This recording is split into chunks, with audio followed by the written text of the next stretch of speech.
Bango Poultry Farm.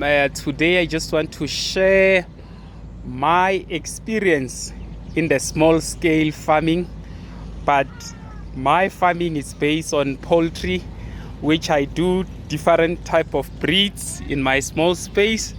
As you can see, farmers, I have these chickens on the other coop. These ones we call them bushvelders. These are chickens that they are good for meat and they're also good for eggs.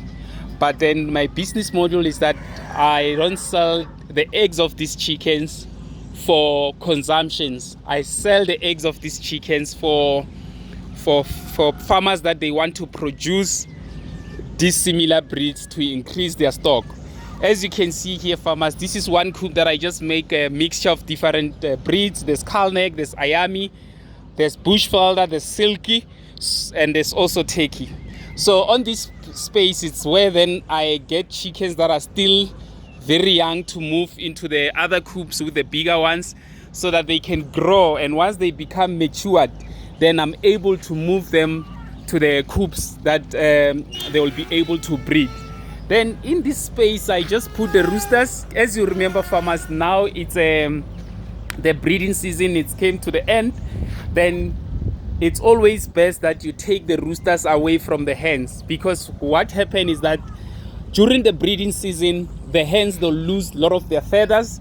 If you didn't cover their backs and the roosters, they overmate, they might cut the hens back, which then it can cause the chickens to get sick or to die.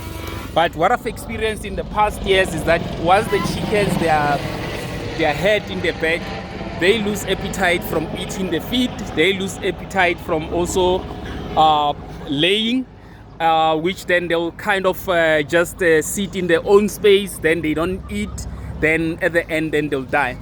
Then these are the light Colombian breeds. I normally use these breeds for shows, for auctions.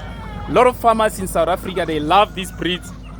They really invest a lot on this type of chickens. Last I spent around 7,000 just for one chicken in the auction. Imagine. And I think this is one of the toppest breed in Africa. I see a lot of guys from Zambia, Botswana, Lesotho, Mozambique. They invest a lot in this breed. It's a buff open 10. Currently in South Africa, we're sitting around 18,500 highest bid that was bid for this type of a chicken. I took out the two roosters, as I've said, farmers. Now the breeding season came to the end. I have to give these chickens a break so that they can recover their feathers, so that once the winter hit, then they have all the feathers. Then these three hens, farmers, I had to take them outside those coops.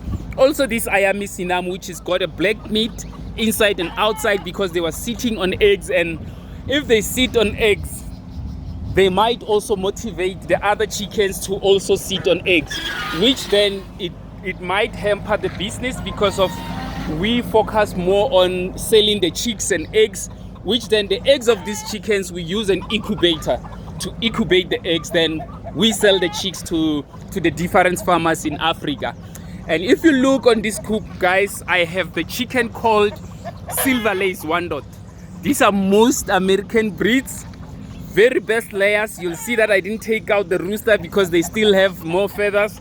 They can still push a little bit to lay. And I think per week, there are only 3 hens. Then I'm collecting 3 eggs every 2 days, which then by a week I can have around 12 eggs. But these are the best layers. They are very good. They're beautiful stripes, colors. I know every farmer in Africa would love to have some of these breeds. And I'm coming now in the last coop. This coop, it consists of the Ayami Simani. These are the most best chickens in the world. But then in the group of Ayami, there's also another cross that I cross, which I call it Bango breed. It's a breed that I created by myself. That breed still produce quality black chicken, but with the stripes on the chest. It's a very beautiful chicken, very friendly. And these chickens, what I've identified since I created my own breed, they can push to 3 to 4 years surviving without any reduction in terms of their laying, their quality. They resist disease. Same as these Ayamis, they resist disease. The only challenge with Ayam is that when you raise them from day old, You have to know all the right steps how to can manage them, because the chicks are very sensitive, they're very small, same as the eggs of the Ayamis are very small. But why I increase my fertility in the Ayami breed is that I use 2 roosters out of the 10 hens that I have on the site, so that I increase my fertility rate to be very high.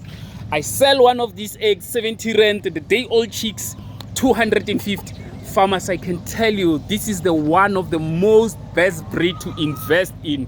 The meat is very nice, it got the juicy taste, and people love them, farmers. They love them, and I also love them. So this is the house, farmers, just the house, small scale farming. As I've indicated, there's only one brooder box, the laying box which they lay inside. Today I just decided to give them some alu. So alu, guys, you mix it with water, it prevents a lot of disease in the chickens. I do vaccinate my chickens, I do give them some antibiotics, but the best, farmers, as I can tell you, ensure that alu is always a remedy in your coop. You'll see your chickens, they won't die a lot. You might lose one every 3 months, but I can tell you, if you use alu, you might get a big surprise that you take quite long period not losing any chicken from the disease.